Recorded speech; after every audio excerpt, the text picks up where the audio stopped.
10 eShop games worth buying. Now, look, I usually have a boom mic above me, but in the move, I lost the little connector thing to put the mic on. 1.5 million subscribers, and I'm standing here without a boom arm. I appreciate you guys, by the way. We just hit that milestone. That's insane. There's about 10,000 games on the eShop now, and you might be wondering how on God's green earth am I supposed to go through and find the good ones? You don't have to. I have a whole series on this channel called 10 eShop games worth buying. It's been a hot minute since I did one of these because I've been busy moving states, and also I'm super sick right now, which actually has worked out pretty well because all I've been doing recently is vegging out and playing games. So with all that said, I hope you find something you might want to play today, and I think you will. Sorry I sound so congested, but one like equals one prayer. So you know what to do down below. Drop a sub if you're new here. Maybe comment with your favorite game or what game I should talk about next. And let's just get started. Well, after the sponsor, of course. I gotta pay mortgage. Sure, all these eShop games are gonna look fantastic blown up on your TV, but honestly, I'm all about playing portable. And games have never looked better than they do on this crisp OLED screen. Yeah, my only problem is my hands and wrists get crampy so quickly. Well, then I have good news for you and all of you, because Satisfy is having their biggest sale of the year right now. Literally the best prices ever just dropped on Satisfy.com. If there was ever a time to pick up one of the very comfortable Satisfy grips or the awesome Rise pads, now would be that time. Whoa, their products are all the way up to freaking 65% off right now. Yeah. The Rise pads are a game changer for any console. And right now, there's almost 40% off of a Zen Grip Pro, and the bundles are up to 30% off. What's that? You have a Switch Lite? Well, then don't worry about this, old guy. You can get 50% off of Zen Grip Go products right now as well. Huh. Well, I guess I'll order everything now. Oh, you idiot. We work with Satisfy. We get all this stuff for free, you dingus. Oh. You're using a beat-em-up it has your name on it. You're using it right now. Right. You guys don't get it for free though. But if you do use my code BEATEMUPS5, you'll get an extra 5% off the already insane sales. Use my link down below, and thank you Satisfy for sponsoring. Kicking off this video with the game that I easily spent the most amount of addicted hours in while playing games for this video. Getsu fa Muden. Getsu fa Muden? That's probably close. This game is wild. Both the story surrounding the game's release, as well as the heart-pounding hack-and-slash gameplay itself. So I didn't know this, but this game is actually a sequel to the 1987 Famicom game by the same name. It was exclusively released in Japan, but don't worry, you don't have to have played that one to enjoy this one. And also, very fittingly, this new Getsu fa Muden is only available on Nintendo Switch. Well, and PC, but we don't count that around here. The best way I can describe it is it's like Dead Cells, but with a really cool Japanese aesthetic. I mean, this art style is jaw-dropping. A gritty, cel-shaded style with vibrant reds and blues contrasting the bleak neutral tones of the underworld. The blade and weapon effects on each slash are almost as satisfying to watch than the actual attacks are to land. The gameplay itself is so nuanced that I could spend this entire video just trying to explain how to play the game, and you honestly might need me to do that because Getsu fa Muden takes the Elden Ring Dark Souls approach of just throwing you into the game, not telling you how anything works, and saying good luck, figure it out, and try not to die. Just like Dead Cells, you have a small hub area in between runs where you can modify and upgrade your weapons and abilities before heading out into a completely randomly generated area and ending in a mega boss fight that typically provide the best loot and rewards if you can manage to take them down. Getsu is brutally unforgiving with its rinse and repeat style of gameplay. If you die, you lose everything. And after each boss fight, and oh, by the way, the boss fights are sick, look at these, you're presented with a gate home if you want to keep everything you have, which is something that the game didn't tell me. I wasted about 3 hours of my life before I finally gave up and Googled, why am I not making any progress? In my defense, why would I have ever ran past all of these gates at the end of the level without knowing it was going to be there? Getsu has several different main and sub weapons to mix up playstyles with. Katana, katanas, great swords, whips, gauntlets, a big stick thing, dual blades, guns, bombs, spikes, kunai, and even more. Obviously, everything can be improved and upgraded, so use what works best for you. Or I guess, whatever you just happen to find out there on your run. I wouldn't put it up there with Dead Cells and Hades, but if you're a fan of the genre, this is definitely a great addition to pick up. I usually don't like putting two of the same game in the list. I like to try and keep things diverse. You know, a little something for everyone. But in this case, it's just too perfect not to. Little Noah is exactly the same game as Getsu Famuden, but at the same time, it couldn't be more different. Where Getsu tries to be just balls hard and unforgiving, Little Noah is a lot more lighthearted fun, encouraging players to see how far they can get on a run and converting everything they found along the way into mana that you can use to upgrade yourself in the hub world. Little Noah has a really interesting backstory too. In 2016, Little Noah was a crummy Clash of Clans clone on mobile. The devs, obviously believing in themselves, decided to completely retool and rework the game into what we see now on consoles. It's funny, after playing this new game and looking back at the old one, seeing the same artwork, character models, enemy types, creatures, reused and repurposed and repackaged into this new adventure. When I saw it in the last part in the mini direct, I passed it off as some lame mobile looking game. Noah something looks kind of like a mobile game, but it's not that at all. It feels really nice and casual to play while still presenting a decent challenge. Actually, due to its nature of rewarding you at the end of long runs regardless, Little Noah provided a much needed break for me when I was playing Getsu. In Little Noah, you don't acquire weapons to attack with. Rather, you collect Pokemon-esque Lilliputs to attack at your command. Each Lilliput has a unique basic attack. It might be a simple sword slash, or an elemental blast, maybe an upward projectile, or a sweeping strike. You can then organize your collected putts into any order you want. It's super cool and rewarding to try out multiple different attack patterns and combos. And on top of all of that, you can equip any of the 40-ish Lilliputs as a skill, and they each have their own unique special attack you can use at any time with cooldowns. Once you get into a good flow, you can chain together attacks in all different directions. Unleash your special skills, quick zip attack to an enemy, and then that resets your cooldowns, and you can keep comboing to your heart's content. You also have an ultimate bar that builds up, and you can save that up for tough fights or boss battles and unleash your other forms, which, by the way, you can unlock even more forms for Noah, and they'll add extra bonuses and elemental effects. The areas are fun to explore with tons of challenge rooms that will put extra requirements on the clear bonus to get more rewards. The bosses are a good challenge, and there's more to discover as you play. For $15, it's a fantastic little roguelike experience. I was wrong once again about another game, and that one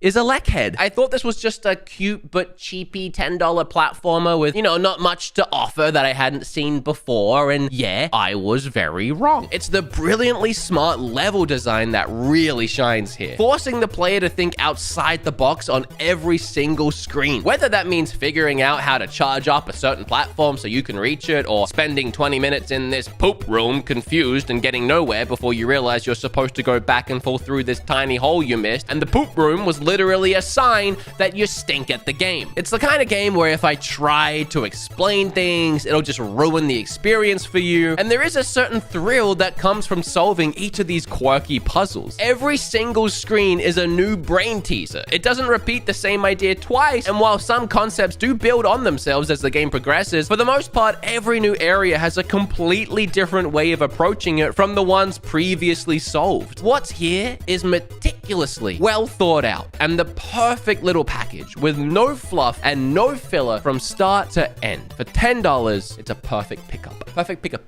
perfect pickup. I can't say it twice. Perfect pickup, perfect pickup, perfect. That is impossible, my dude. If you can say perfect pickup 10 times fast without stuttering, film it and send it to me on Twitter, I'll give you a $20 eShop gift for the first person. Let me clarify. For the first person. Perfect pickup. All right, you ready to feel old like I do every day in my 30s? So believe it or not, Bug Snacks released in 2020 alongside the PlayStation 5. Yes, the PlayStation 5 is almost 2 years old. Did we even need this new gen of consoles? I've played like 2 games on them. Sorry, Bug Snacks is really fun and it's on Switch now. So throwback to me still in my 20s. I reviewed this game back then and I don't know what was going on with my hair. Why did no one tell me that wasn't a good idea? But this isn't a hair review.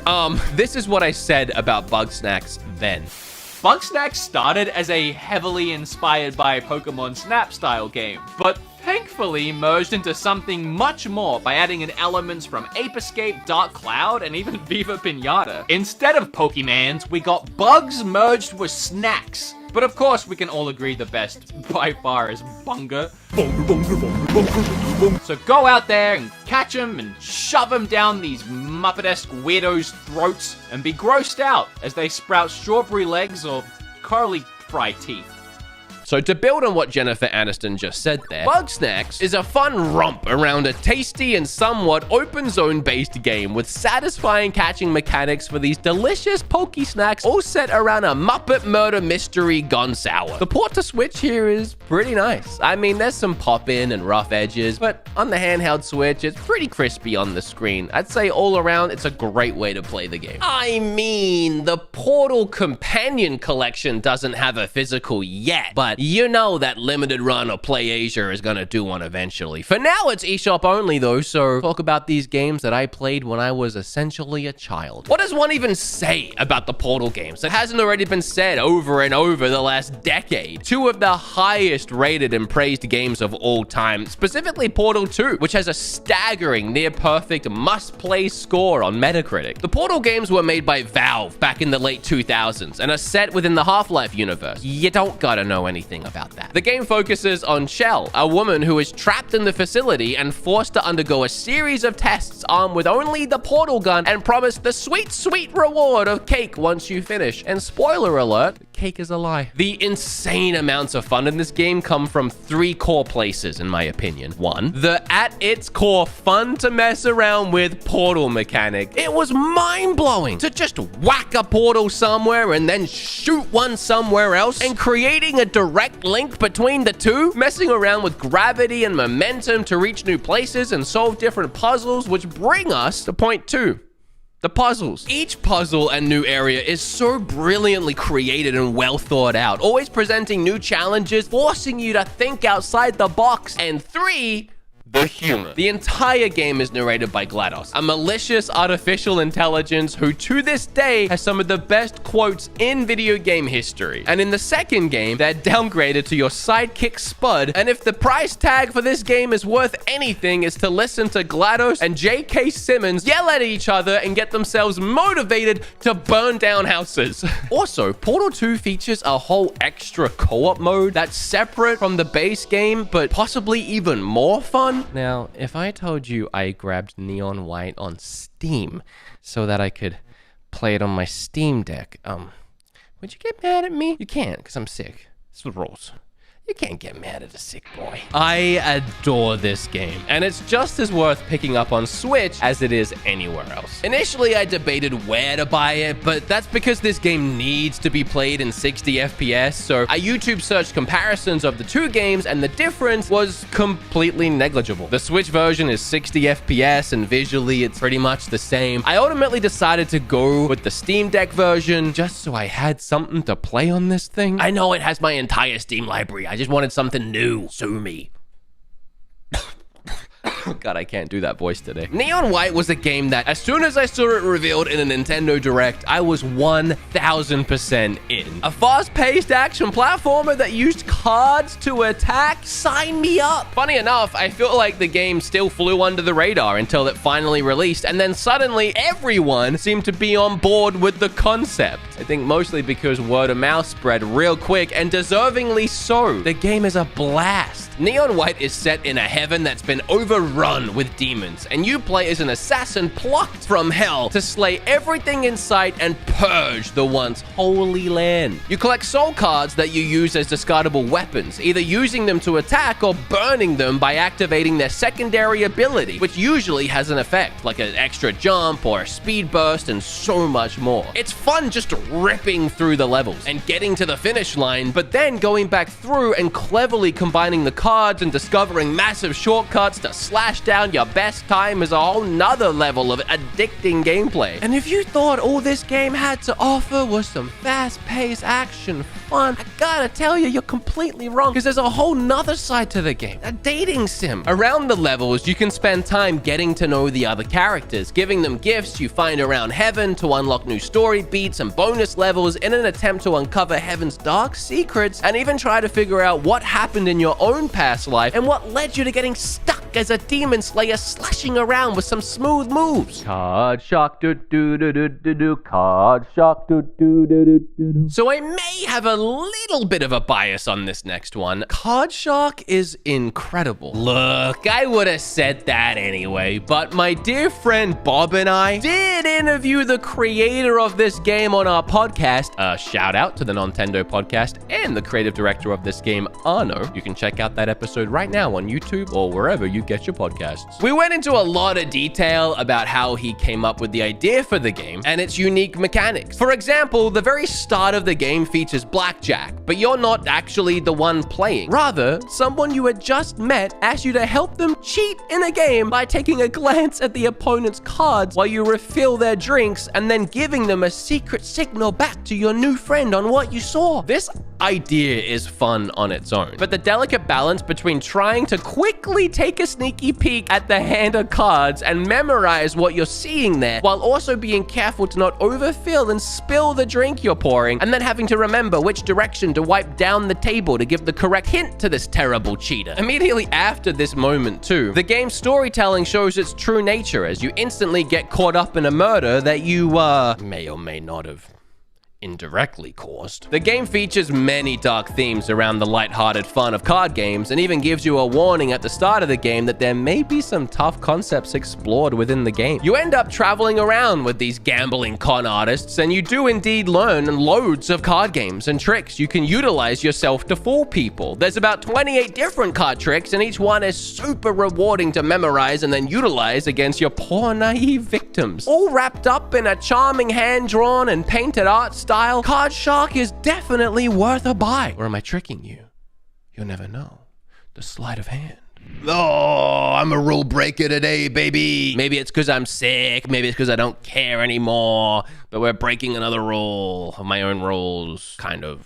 So the next two are a little bit wild and wacky, but you need to work with me here. I think these deserve a spot on the list, and I don't see where else I'm going to talk about them, so I may as well do it here. Let's start with Monster Hunter Sunbreak. Sunbreak is an insanely gigantic addition into Rise that costs $40, and honestly, I just view this as a whole new game with all new story beats and a couple extra cutscenes that take you to a brand new location with new characters, new monsters, new items and equipment, and so much more. The amount of content added cannot be summed up or experienced quickly. It's overwhelming and breathed new life into a game that I had already sunk 60 hours into. I wasn't aware to start the DLC, you'd have to finish the entire base game. That means reaching level star rated hunts and wrapping up the final monster boss. Previously, once you had done that, the game was just over, but you could keep gaining a higher hunter rank by completing everything else in the game. But with this new DLC, it introduces master rank. You can go higher now. A whole new rank harder than ever before, with tougher fights and a whole new array of monster rank equipment to craft and upgrade. I will say that I thought there'd be a lot more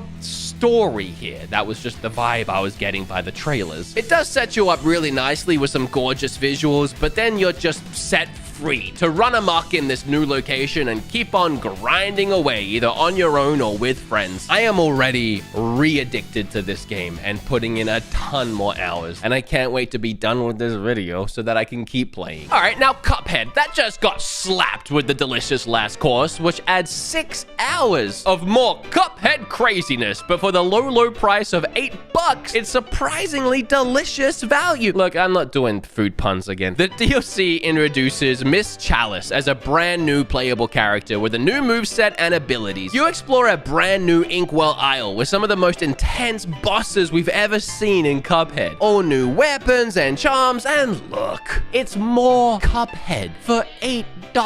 What do you want me to say? You really can't go wrong. I mean, I suck at this game, but gosh dang, that art style gets me every time. It's so damn perfect, and what a smart idea for a game. I need to watch that Netflix show. I've really been slacking on that. Developers .emu or .emu have been handed the key to many castles recently. Something that is fairly rare within the video game creation world. What I mean by that is they're a very talented development team that have been handed the rights to create new games in existing franchises, which is not something you see happen very often. Streets of Rage 4 was their first one that really blew up. They managed to perfectly capture everything that made the franchise successful and release a new iteration in the series, and it was a massive success. From there, it just snowballed. Keys to Metal Slug and Windjammers were handed over to the team, and the newest, of course, Teenage Mutant Ninja Turtles: Shredder's Revenge. And not only did they capture the same magic that the arcade and Super Nintendo Smash hit Turtles in Time did in 1991, one short year after I was born, by the way.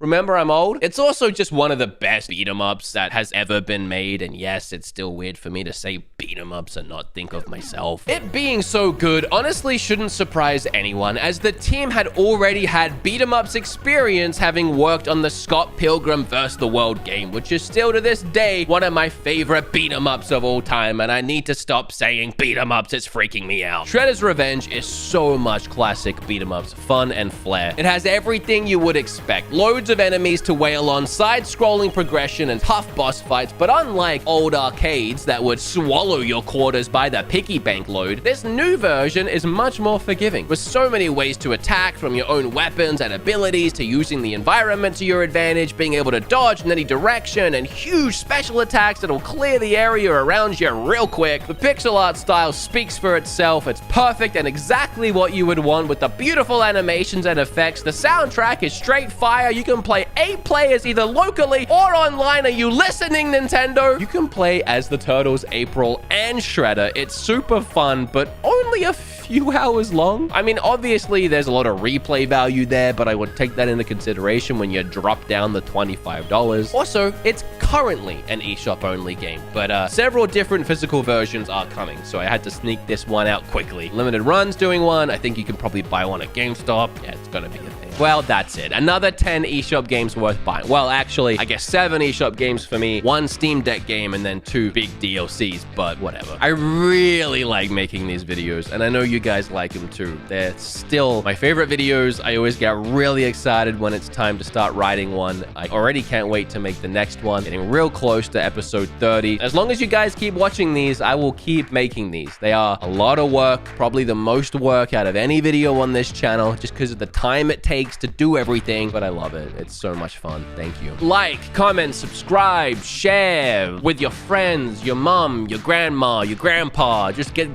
the video out there to people. Hey, please do it. Sponsor links down below. Podcast you can go and watch. It's doing very well as well. I have Twitch streams you can go and be a part of. Just join the Beat 'em Ups community. Get in the Discord. Follow me on Twitter. I don't know, man. What do you want?